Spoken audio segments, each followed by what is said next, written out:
नमस्कार फ्रेंड्स, मैं पूनम गुप्ता स्वागत करती हूँ आपका अपने यूट्यूब चैनल पूनम की गीत संगीत में।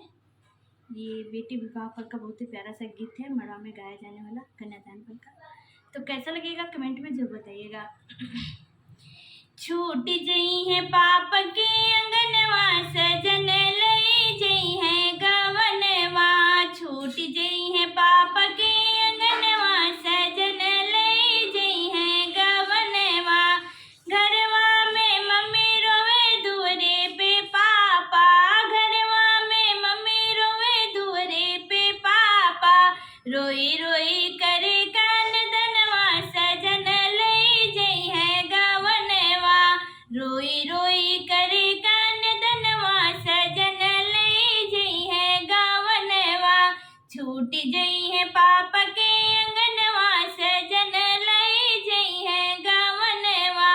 छूट जई है पाप के अंगनवा, सजन ले जई है गवनवा।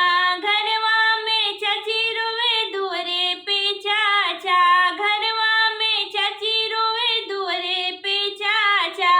रोई रोई कर कन दनवा, सजन लई जई है गवनवा। रोई रोई कर कन दनवा, सजन लई जई है गवनवा। छूट जई है पाप के भवनवा, सजन लई जई है गवनवा।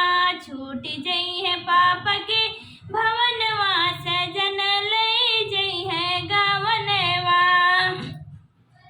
घरवा में भाभी रोवे दुअरे पे भैया, घरवा में भाभी रोवे दुअरे पे भैया। रोई रोई करे बिदैया, सजन लई जई है गवनवा।